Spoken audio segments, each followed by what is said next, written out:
kind of interesting to see. I think Game & Watch on paper is pretty favored here against Baozhao, having the Nair, having the great out-of-shield options, having not a very exploitable recovery, and when you're a player of Monte's caliber, right, you can take advantage of all these things. Although, who knows? Maybe this is the tournament. We see Widara make another crazy upset. And they're just going to jump right into it. No delay required at this top 32 sets. But, oh my goodness. But I think it's also good to note that Monte did get top 8 last year at Most Wanted. But also on the same side of the coin, Widara also has very notable wins, like Riddles being one of them. Didn't Widara get top 8 at last Most Wanted too, or am I completely misremembering? Regardless, I think we have two of the higher seeds in this event scrapping it out, although I don't know if I would call the fish, you know, the neutral air of Game & Watch, I don't know if I would call that scrapping per se. That feels more like a cat thing to do than a fish. But it's been working out. The turtle, all sorts of animals. We got a bunch of two-dimensional objects clashing here for the Game & Watch of Monte. And you know, they've done 132% already. This Baozhao Widara is in kill percent. Down smash, such a cheeky move to lead into another smash attack. Like, not very many characters can say that. Oh yeah, my smash attack leads into a smash attack. What are we talking about? That's a top character for sure. But Widara has the Rage online, and with Cart, with these tools, and just of course, being Widara, could close it out and mashing the up B out of hit stun. Monte, good awareness there. That Widara was trying to rob that stock so much earlier with the Cart into up B. Right. Well, oh wow, I was just about to say, while Game & Watch being like a very broken character, he is still very light and can die pretty early. Ooh, and on the other side of the coin, Baozhao, very heavy. The Morton of Widara withstanding all the way up to 190, and all of a sudden Monte could be losing a second stock here after such a commanding start. Widara, you know, showing why they're a top seed, why they're in this winner's quarterfinal set against Monte, but that Nair's got to do it. Your percent is triple digits. It is double 100. You are at 215. The percent number was almost black. Yeah, that was regardless of the DI there, that's going to be it. And both players kind of taking a moment after that stock loss to reset. There was a ledge situation, and they're just sitting there. They're just chilling. They're like, all right, I will see what you do, which is another sign of their ability as top players. Playing second, playing the situation that is demanded of them. And Monte, I thought he was going to go for a 9, to be completely honest. I thought so too. I actually wanted to bring that up. Do you think we're going to see a 9 set? Maybe if he really needs to, but... I'm going to be honest. Bias allowed or no bias, I hope we don't see a 9 unless it's missing. Unless we're whiffing the 9 the other way. That's such a bad way to go out, because you're like, oh, my opponent rolled a percentage. Most of the time, Smash Ultimate is a skill-based game. Yeah. These players have sequenced these interactions. They have experience. They know their combos. They know their routes. But if you get down throw 9 at a given percent, that feels bad because you lost a 10% chance right there. That's a rough one. I'm quite the opposite. I love seeing 9s happen just because of the RNG with it. Just because I think it's fun. Despicable black magic. I think it's fun. Absolutely despicable. But hey, we can agree to disagree. That's the fun part about Smash. This is still a party game in which we are playing competitively, and these players are showing us why they're the best of, best cream of the crop in their characters. Oh, but Monte gonna extend this lead even further, getting him off stage, but how will he respond? Oh, he goes above, but still gets hit. Oh, wow, the reversal immediately going deep in for that kill. Horizontally covering so much space with that clown car, and Monte, good awareness. The spin out not going to get the kill, although it would for sure if it had hit. Oh, my it God. doesn't matter how. Nothing matters. Okay, well, there's Game Watch down smash on the screen. It's all meaningless. I was going to say, it doesn't matter how many projectiles you throw out with the chef, with the neutral B. It seemed like the iron ball of the the Baozhao Fair goes through it completely. Oh yeah. Still, game 1 going to Monte though. Good showing from Widara at the start of the match, going up with a really commanding lead, kind of holding their stock really well. Yeah. Like the longevity in this matchup is going to be a key component, because Game & Watch on the lighter side, Morton on the heavier side, you're going to need to use that attribute to your best really, because right now we're seeing Game & Watch, and we're seeing him game, and we're watching, including Widara at the moment, who's struggling to get down from this disadvantaged state. does eventually get to the entire opposite side of the stage and just uppy. Oh, the platform kind of messed him up. Oh, here comes the string. Oh, what? Never mind. I forget the uppy exists on Game & Watch. How could we forget about that? Monte certainly does it and uses it when is required of him, in addition to finding the very smart downer there, weaving between the battlefield platforms, and really good scout there. Widara actually had the right read on the ledge drop from Monte, but Monte spacing away, and even though they were flirting with death, they didn't quite go up and kiss it, and we are still even stocks here. Almost gets the 2-frame, gonna get him back off stage, but how will he do it? Do you think he meant to put it there, or do you think he wanted that to slip off the ledge? Their minds are an enigma. I cannot understand, but I can understand a cart spin out. And Widara, again, maybe a precursor here, having the stock lead and then holding on with 160%. Are we going to see a early percent sequence from Widara like he did last game? He's going to need it because even last game it wasn't quite enough. Monte figured it out. Oh, Ali, you said this? Oh my gosh. Widara really does not want to whiff here. Nah, respectfully, that looked like my Game & Watch. We were doing down air, we were doing up B, we were doing some crazy options there. And another down air, just, well, you know, throw it. It's kind of like Cloud, right? Where you have this really threatening hitbox that is going to be pretty much not punishable, especially on Battlefield where you have the platforms to land on. Monte was like, you know, the risk reward is very heavily skewed in my favor. Might as well throw it out. And we're throwing out these nair loops for 52%. That's actually not a real number, 52%. But regardless of that, Widara needs to find something. Oh, the off-air string is going to make it even. Wow, that was almost exactly even, just by 0.3. I blinked, and I thought Monte was up like 60%, and then Widara did like a two-piece, and now we're pretty much even. Again, like you said. Good pressure there, but nice awareness. Rolls out of that trap situation in the corner with the bear. Ooh, good catch on that. Smash attack, taking it down. Widara using the clown carts. Am I saying it right? The clown cart? Yeah. Using the tools on that clown cart. Oh, and that's dead. And, you know, death taxes and Game & Watch down smash. That's what we got going on right now. And Monte, 0% apiece. I'm sorry, I should stop talking. Both players instantly scrapping as soon as I mentioned the tied nature of the game, but great spacing, fade away fair, using the iron ball, and even though Widara was able to get the shield out in time on that overshoot, ended up facing backwards and really up.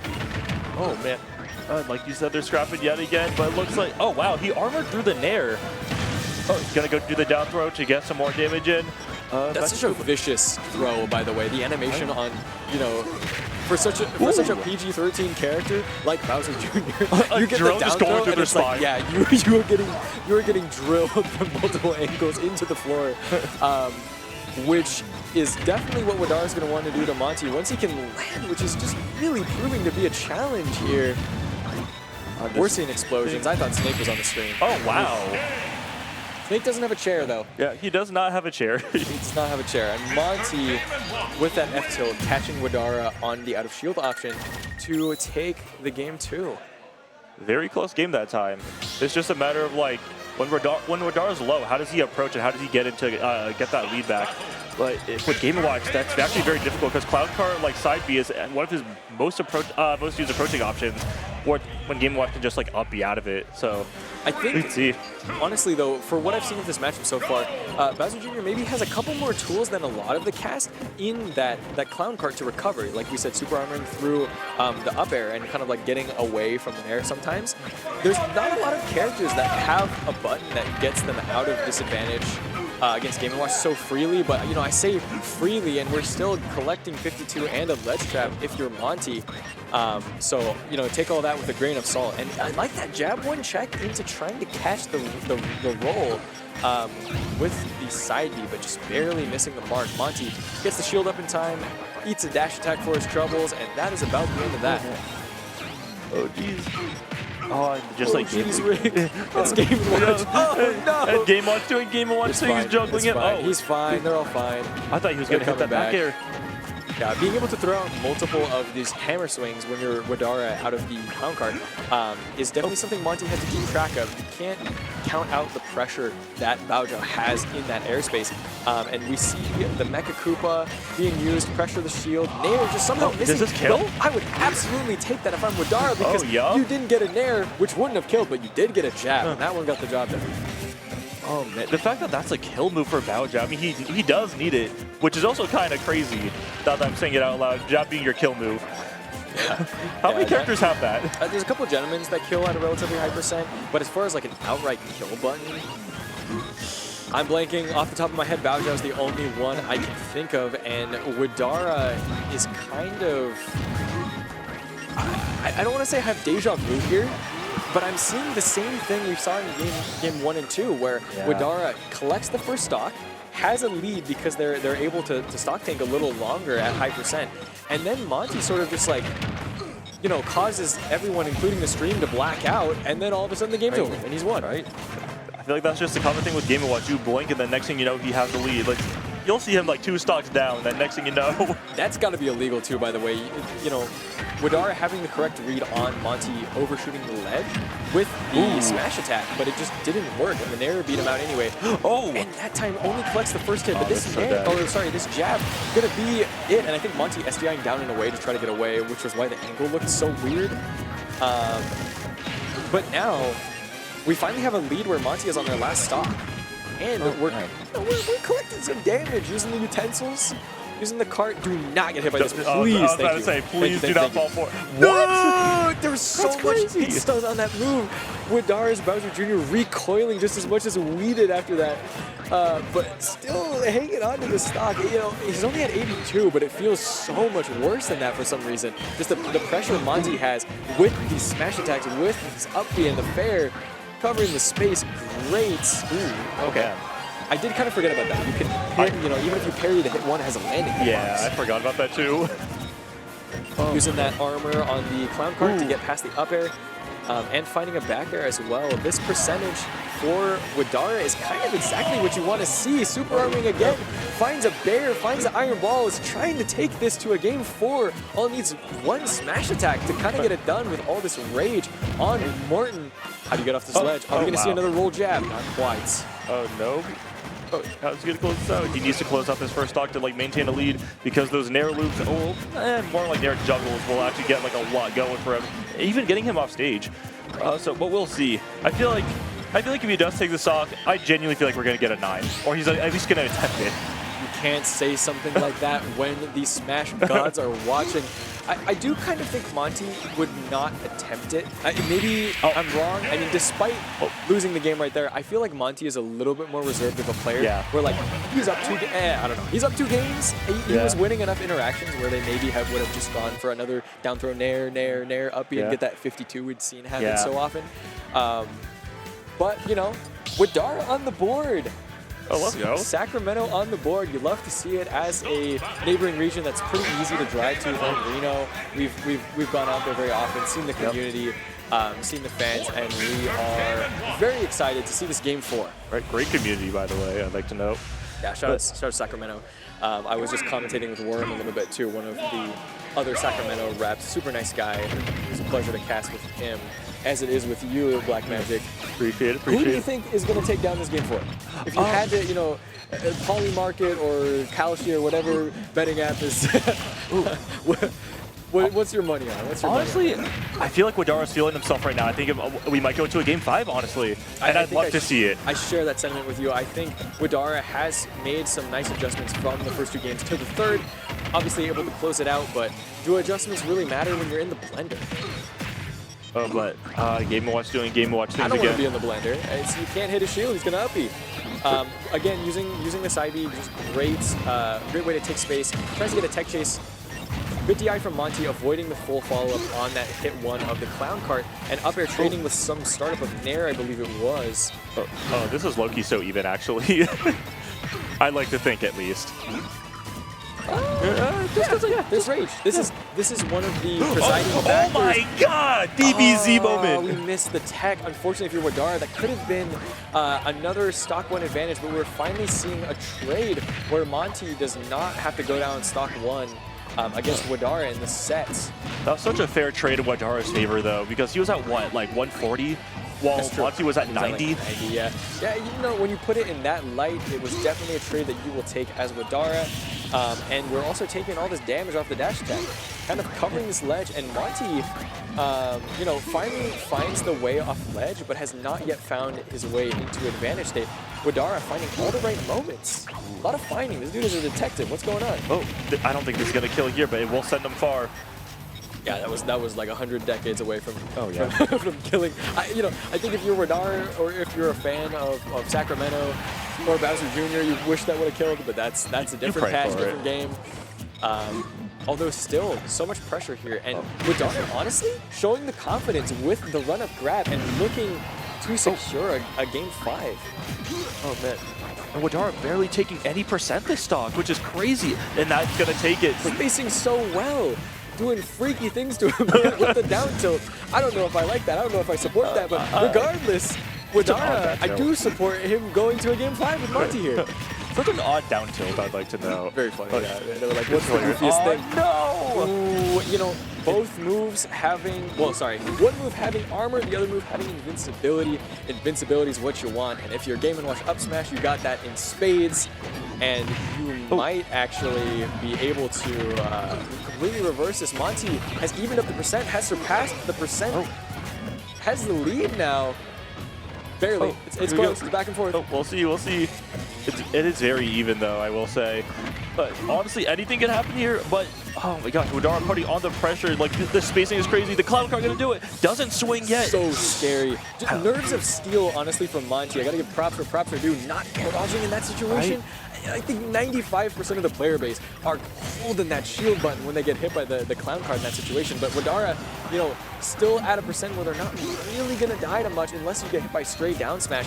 And in the corner against Baojo is not a good place to be either. The jab, the forward throw, all of these forward and there, the clank, so much hit stun on Game & Watch, and he's looking for the one move that could close the stock out, that could close the set out. You can't challenge that. Empty lane, jab, not gonna do it. Oh my gosh.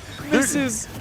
Monte's just throwing out stuff because he can. He's just clicking buttons, and they're phenomenal buttons, but oh my gosh. Widara fighting tooth and nail, Monte fighting to deny the game 5, just smash attack, down smash, up smash. No way! Oh my gosh. With any other character, it's a terrible idea to spam out like smash attacks like that, but you're a Game & Watch, you can just get away with it. I'm on, you know, I got a feel for Widara here because that's a game that could have been so winnable. That's frustrating. That would have had an amazing game 5, and you know, the instant home menu. He doesn't want to look at the Game & Watch win screen. Yeah. So I get it. That's definitely a rough one. But shout outs to Monte. Monte did what he needed to do, found the right opportunities, and was still able to. You know, you really don't see too often that a player loses the first stock like every game and still wins. Like that. Right? That shows that showcases the adaptation that Monte had in the set and throughout those games. Able to kind of still deal, you know, Baojiao was at a lower percent initially in that last situation, so we had this frailer character Game & Watch against the heavier character Baojiao, so the fact that Monte was still able to close it out says a lot about them as a player. Shout outs to them. That was a pretty banger quarterfinal, you know, and I might be losing my mind, but you know, I'm normally not known as a Game & Watch guy. Yeah, exactly. You probably, I've heard your fair share of not liking this character. I'm not, but that was an entertaining set. I can't hate on that. There was back and forth. There was counterplay on both sides. Ultimately, Monte did end up closing it out, but I'm sure we're gonna see Widara again. Yeah, most definitely. And despite it being a Game & Watch game, they were scrapping a lot. Like, I don't think there was a scenario where like, oh man, this is gonna go to time. They were actually going in there. Yeah, for sure. Which is very rare to see in a Game & Watch set, regardless of character. I don't know. Maybe I'm like fabricating memories now, but like I'm trying to remember a situation where like a Game & Watch has timed somebody out. They just have such good smash attacks. It's like it doesn't happen all that often. I think most of the time where that is a situation, it's because of the other character. Yeah, Steve, there's a Sonic, there's something of that sort of like runaway whiff punish character style that would force the Game & Watch to play a little less aggressive. Because if you have Game & Watch Nair against Bowser Jr., go in. Why not? Go in. I feel like Game & Watch is more broken in the sense of frames rather than keep away, like how Sonic and Steve are. Yeah. Like, Game & Watch is like the king of buttons. We saw that. Absolutely. You know, I don't know if Monte plays on Smash Stick or Tilt Stick, but if they were playing Smash Stick, they were like, it's got to be Smash Stick. They were going off on those smash attacks in the kill situation. There's no way it's tilt stick. There's no way. We saw like one F tilt kill. I'd probably put money on it being Smash Stick, but you never know. I think there's only a couple of characters in the game that really actually like Smash Stick. I think it's like Fox is one of them, Game & Watch being another. Most characters usually prefer having quick access to their tilts.